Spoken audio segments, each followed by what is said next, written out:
పచ్చని పూల చెట్టుతో నిండిన రహదారులు. సాక్షాత్తు అగస్త్యముని తపస్సు చేసిన పుణ్యక్షేత్రము. బ్రహ్మదేవుడు నరసింహస్వామి కాలు కడగగా ఏర్పడ్డ Vishnugundam. Hello friends, welcome back to city and blogs. ఈరోజు అయితే మన యాదగిరి గుట్టకైతే మనం వచ్చినాం ఫ్రెండ్స్. చూసుకుంటే కనుక మనకి బ్యూటిఫుల్ వ్యూ అయితే కనపడుతుంది. మంచి పచ్చని చెట్లతో, మంచి మంచి చెట్లతో హ్యాపీగా మంచిగా మనమైతే ఎంజాయ్ చేయొచ్చు ఫ్రెండ్స్. చాలా బాగుంది వ్యూ అయితే మనకి. పచ్చని చెట్లతో అయితే రోడ్లు కూడా చాలా బాగున్నాయి. అసలు యాదగిరి గుట్టకైతే మనం ఈరోజు అయితే వచ్చేసినాం ఫ్రెండ్స్. అసలు చూడడానికైతే రెండు కళ్ళు చాలట్లేవు, చాలా బాగుంది. ఆ వెదర్ కానీ, ఆ రోడ్లు కానీ, ఆ చెట్లు కానీ, ఆ గ్రీన్నెస్ కానీ చాలా బాగుంది ఫ్రెండ్స్. మనమైతే గుట్టపైకి అయితే వచ్చేసినాం ఫ్రెండ్స్. మనకైతే గుడి మొత్తం కూడా 14 ఎకరాలు ఉంటుందండి. అలాగే నరసింహస్వామి ఆలయమే ఒక 2 ఎకరాలు ఉంటుంది. మనకి చూసుకుంటే మాత్రం లోపలికి వచ్చేసరికి చాలా మొత్తం కూడా గుడి గోపురాలు కూడా చాలా బాగుందండి. మొత్తం గ్రే కలర్లో అయితే ఉంది మొత్తం కూడా. మనకి చూసుకుంటే కనుక ఇక్కడికి భక్తులు ఏ వారం వస్తారంటే ఆదివారం, శనివారం అయితే చాలామంది అయితే భక్తులు అయితే వస్తారని తెలుస్తుందండి. చూస్తుంటే కనుక చాలామంది అయితే వచ్చిర్రు. గుడి కూడా చాలా బాగుందండి. కొత్తగా పబ్లిక్ కూడా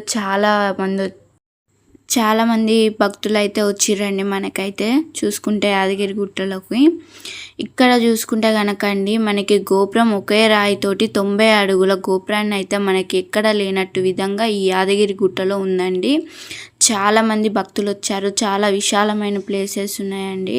చూడండి, మనకి ఎంటరింగ్స్లోనే మనకి దర్శనం చేసుకోవడానికి ఇలా వెళ్ళాలండి. మనమైతే చూస్తున్నారుగా అండి, ఇలా అయితే వెళ్ళాలి. గోల్డెన్ కలర్లో ఉంది కదా, ఆ రహదారిలో అయితే వెళ్ళాలి. ఇక మనం దర్శనం అయిపోయాక కిందికి అయితే ఇలా వెళ్ళాలండి. మనకైతే ఇట్లా మెట్ల దారిలో అయితే మనం వెళ్ళొచ్చండి. మనమైతే ఒక్కసారి ఫ్యామిలీతో అయితే రావచ్చండి. ఎంత వ్యూ అయితే ఎంత బాగుందో అంటే దేవుడిని చూడడానికి 2 కళ్ళు కూడా చాలేదండి. చాలా బాగుంది. ఆ పబ్లిక్ కూడా, భక్తులు కూడా చాలామంది వస్తారండి. సండే, శనివారం అయితే ప్రతిరోజు వస్తూనే ఉంటారు. ప్రతి సండే, ప్రతి శనివారం అయితే వస్తూ ఉంటారండి. చూస్తుంటే కదా మనకి గుడి గోపురాలు కూడా చాలా బాగున్నాయి.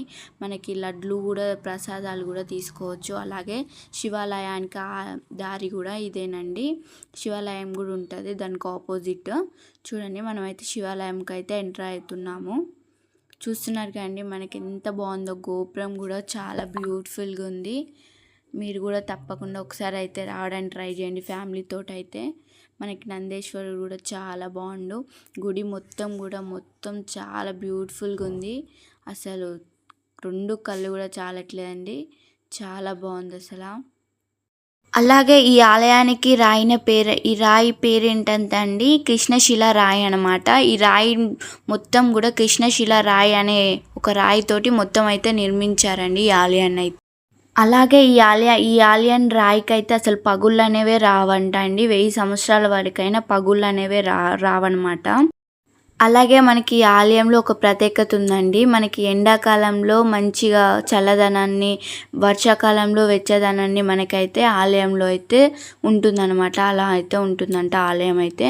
చూసుకుంటే కిందికి వస్తే మాత్రం మొత్తం బొమ్మలు, మంచి హడావిడితో ఉంటుందండి. మంచిగా బొమ్మలు, మనం తినే వస్తువులు, కొనుక్కునే వస్తువులు, చిన్నపిల్లలకి కానీ బొమ్మలు కానీ అన్నీ ఉంటాయండి. అలాగే మనకి ఎక్కడ కూడా మామిడికాయలు అలా అన్నీ కూడా ఉంటాయన్నమాట. చూస్తుంటే కనుక గుడి మొత్తం ఆసమ్ ఉందండి. సూపర్ ఉంది అసలు. మీరు కూడా డెఫినెట్గా వచ్చేసి చూడండి. చాలా బాగుంది గుడి మొత్తం కూడా. మాకైతే గర్భగుడిలో ఫోన్స్ ఎలో ఇవ్వలేదండి. మేము ఎంత ట్రై చేసినా, అందుకనే బయట మొత్తం షూట్ చేసినాము. సారీ అండి. బయట అయితే చూపించగలుగుతున్నాం కానీ లోపల అయితే గర్భగుడిలో అయితే ఎంటర్ లేదు ఫోన్స్. చూస్తున్నారు కండి, మనమైతే రిటర్న్ అయితే వెళ్తున్నాం అన్నమాట. మా వీడియో మీకు నచ్చినట్టయితే లైక్, షేర్ అండ్ సబ్స్క్రైబ్ చేయడం మర్చిపోకండి.